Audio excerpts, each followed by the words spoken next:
I have two clarifications from you, Sadhguru.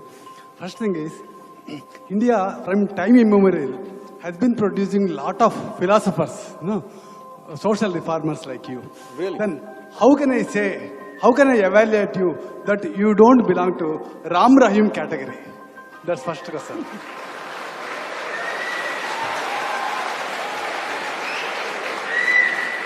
And my second question is, So let me finish one, pardon? Let me finish one question. Pardon, sir? Let me finish one question. Okay. You don't like the answer, just the question? Because afterwards I may not get chance. But Like this Ram Ram Rahim Rahim thing will finish it.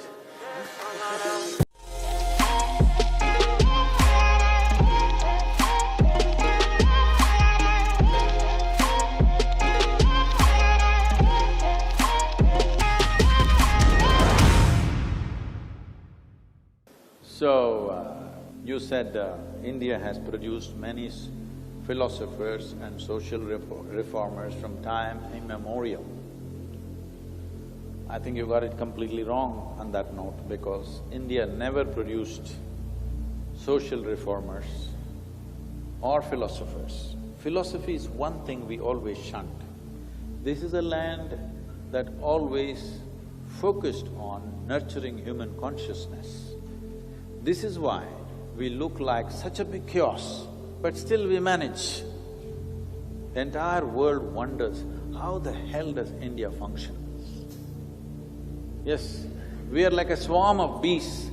We are going all over the place, but still going in one direction. Because in this land, nobody could ever give us a moral code. Even when so-called divine entities came, all they got was a debate. Yes or no? When Shiva came, his wife Parvati asked 1,000 questions.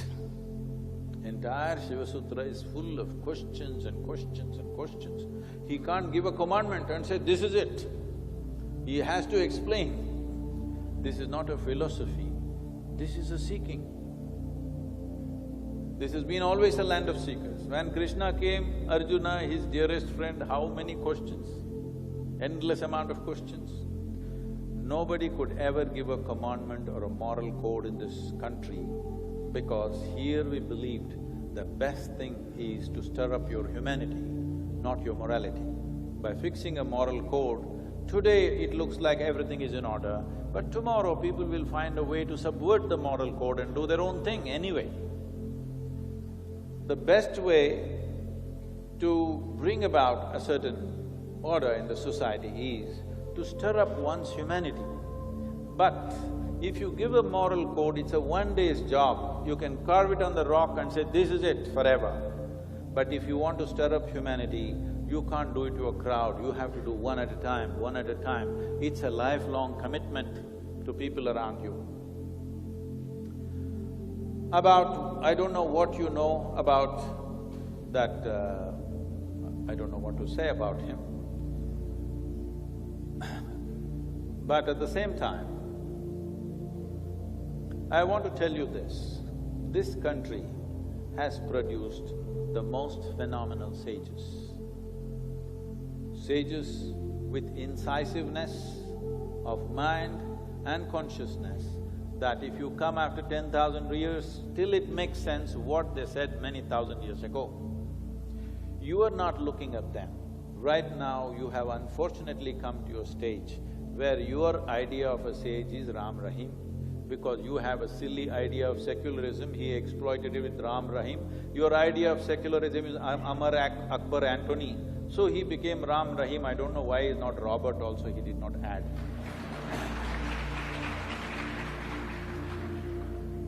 So, see, this is what I said. Today, because a court has convicted him, everybody is standing up and saying, this is the most evil man.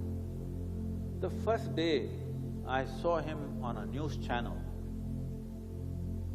the obscenity of the aesthetics itself, I said, why is even a national news channel showing this kind of thing?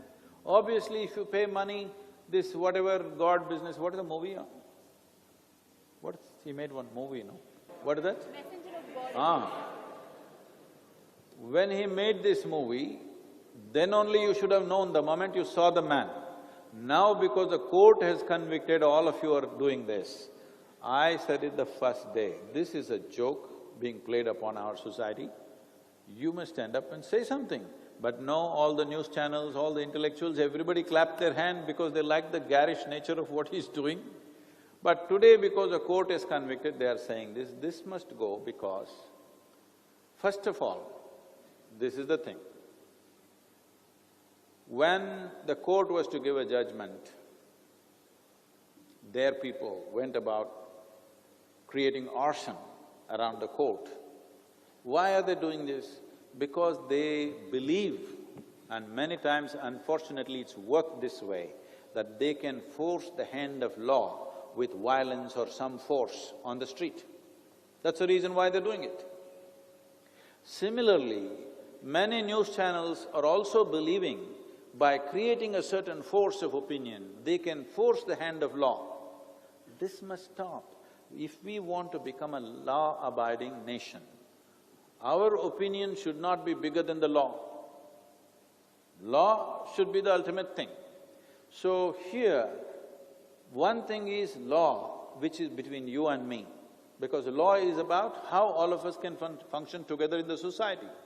But another thing is how I am within myself. How I am within myself must happen by evoking my humanity, not by fixing morality on me.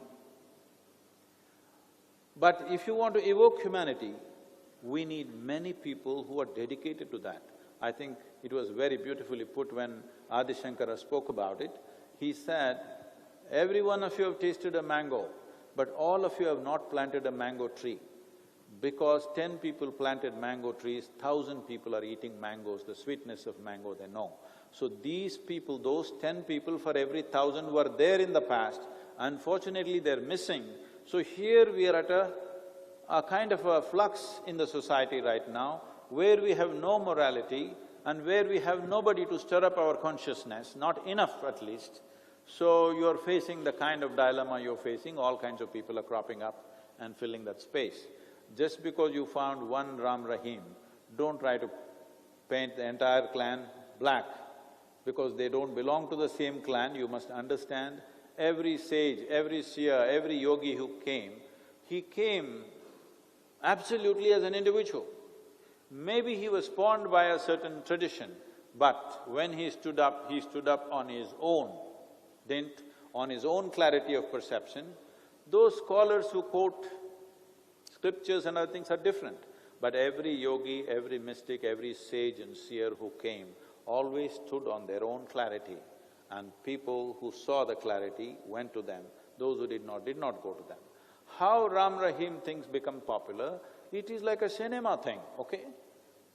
It's like somebody becomes a star simply because of some commercial movie or whatever they do, and the same thing is unfortunately happening in this sphere of life also, because people are so starved out, there is no sense anywhere. They're trying to make sense out of something because we don't have a moral code, because we don't have one book to follow. And it's a great thing we don't have one book to follow or fight for. But at the same time, there is a big chasm in the country. There is no morality and there is no consciousness. If consciousness had to be stirred up, there is a lot of work to do. If moral code has to be given, it's very easy. 10 things we can write down and say, this is it. Anyway, nobody will follow it. Outside they will pretend, within themselves they do what they have to do. So, today, it happens unfortunately, I'm walking on the street, Indian people, Chennai people, they will say, show to their children and say, see Santa Claus. Okay? What's happened to your brains? You did not say, see Agastya Muni, you did not say, see, well, he looks like Vashishta, you did not say he looks like this yogi or that yogi, you say Santa Claus, because the British left 70 years ago, but your brains went with them. It's time you retrieve that.